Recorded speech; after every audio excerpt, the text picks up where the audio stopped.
ជីវិតគឺជាដំណើរការនៃការលូតដុំប្រសិនបើគ្មានការលំបាកទាំងនេះទេអ្នកនឹងមិនអាចមានការវិវត្តពេញលក្ខណៈឡើយដូច្នេះហើយយើងគួរតែបញ្ចេញពន្លឺនៅក្នុងព្រះអាទិត្យរត់លេងនៅក្នុងព្យុះភ្លៀងរីកលូតលាស់នៅក្នុងទឹកភ្នែកសម្លឹងឆ្ពោះទៅមុខពេលកំពុងតស៊ូនិយាយប្រាប់ខ្លួនឯងថាម្សិលមិញល្អគ្រាន់បើថ្ងៃនេះល្អណាស់ថ្ងៃស្អែករឹតតែល្អប្រាប់ខ្លួនឯងត្រូវតែរឹងមាំទោះជួបរឿងបែបណាក៏ដោយ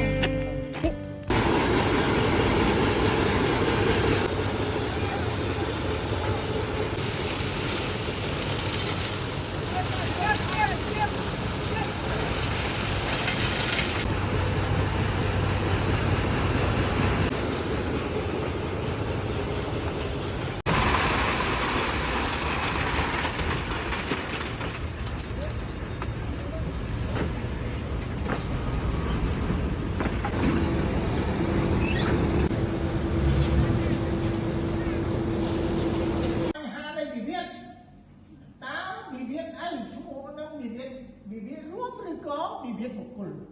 គាត់នេះណាជាទូទៅយើងបានសិក្សាហើយប្រមាណពីវិវាទបុគ្គលនិងវិវាទ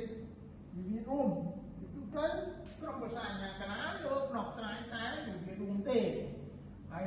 វិវាទបុគ្គលអាចភាគីអាចសម្រេចឲ្យក្រុមប្រឹក្សាអាជ្ញាកណ្ដាលជួយក៏បានឬក៏គាត់ប្រឹងទៅតុលាការតែម្ដងក៏បាន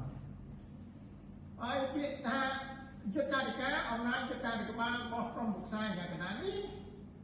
ចង់បញ្ជាក់អំពីថាច្បាប់អីដែលផ្ដល់អំណាចឲ្យលោកដែលធ្វើសេចក្តីសម្រេចនេះណាហើយនីតិវិធីសវនកម្មនិងនីតិវិធីចង់បញ្ជាក់អំពីរបៀបកន្លែងដែលត្រូវដោះស្រាយហៅគូវិធីមកសម្របស្រួលដល់នេះបាទណាសវនកម្មនីតិវិធីហៅវិធីមកសម្របស្រួលបញ្ជាក់ពីទីកន្លែងណាទីកន្លែងដែលហៅវិធីមកធ្វើការដេញដោលតមាត់អានឹងតាមនីតិវិធីការការគឺប្រើដេញដោលតមាត់ហើយនៅក្នុងនីតិវិធីនេះយើងចង់និយាយថាសួរឲ្យភាគីឆ្លើយទៅវិញទៅមកទៅហើយបង្ហាញការទាមទារមកពាក់ព័ន្ធនឹងអង្គការទាមទារនេះផុសតាមអញ្ចឹងផុសតាមលោកស្រីបានដឹងហើយផុសតាមមានប្រមាណប្រភេទបាទទីអីខ្លះគាត់នឹងប្រយោជន៍មានអីទៅម៉េចគេថាជារបាយការណ៍ឬក៏ជាអីបណ្ដាញសារព័ត៌មានដែលគេចុះផ្សាយមកតោះនេះបាទចុះផ្សាយទៅហត់តាម Facebook ហត់អីចឹងហ្នឹងតែដល់ផុសតាមផ្ទាល់មានន័យថាម៉េចមានន័យថាសាក់សីដែលបានឃើញតោះនេះបាទដែលបានឃើញនៅក្នុងអង្គហេតុហ្នឹងថាតើណែណាខ្លះបានឃើញហើយមានឯកសារយោងទេមានថតរូបជាវីដេអូជាអីហើយណែណាឃើញខ្លះតោះនេះបាទអានេះគេហៅផុសតាមការបង្ហាញផុសតាមអានេះអង្គហេតុហ្នឹងវាកើតឡើងដោយសារអីហេតុអីដែលវាកើតមកការផលនៃសេចក្តីសម្រេចឬខ្ញុំដាក់ថាមូលបទចេញទេមានន័យថាក្រោយពីក្រុមអាជ្ញាកណ្ដាលគាត់ធ្វើការសួរដេញដោលនិងពិនិត្យបទតាមហើយក្រុមប្រឹក្សាអាជ្ញាកណ្ដាលបង្ហាញការយល់ឃើញកន្លែងនេះតោះនេះបាទតែការយល់ឃើញនេះហេតុផលនៃសេចក្តីសម្រេចយល់ឃើញយ៉ាងម៉េចបានមុននឹងធ្វើសេចក្តីសម្រេចតោះនេះបាទតាមមូលបទចេញទេដែលបញ្ចប់នៃសេចក្តីប្រវត្តិតើក្រុមប្រឹក្សាសម្រេចឲ្យ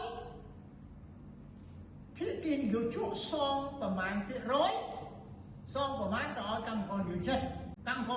ធ្វើអីភាគីយោជកធ្វើអីនេះស្ដីគាត់មានន័យថាប្រាប់ឲ្យសរសេរនៅក្នុងខ្លឹមសារហ្នឹងថាឲ្យធ្វើចំណុចកកងតាមសេចក្តីប្រកបរបស់ក្រុមប្រឹក្សាណាហើយកន្លែងនេះផ្នែកមួយទៀតគឺហត្ថលេខារបស់ក្រុមអាជ្ញាកណ្ដាលកន្លែងក្រុមអាជ្ញាកណ្ដាលនេះយើងដឹងហើយក្រុមអាជ្ញាកណ្ដាលមានម៉ាអ្នកបាទមាន3នាក់អញ្ចឹង3នាក់ហ្នឹងតំណាងឲ្យយោជកម្នាក់តំណាងឲ្យយោជិតម្នាក់ហើយតំណាងឲ្យក្រសួងម្នាក់តោះនេះបាទអញ្ចឹងអ្នកទាំងអស់ហ្នឹងទៅសរសេរទៅដាក់ហ្នឹងហើយចុះថ្ងៃខែចុះឈ្មោះនិង ថានៅកន្លែងហ្នឹងបាទឃើញមានចម្ងល់អីទេបាទ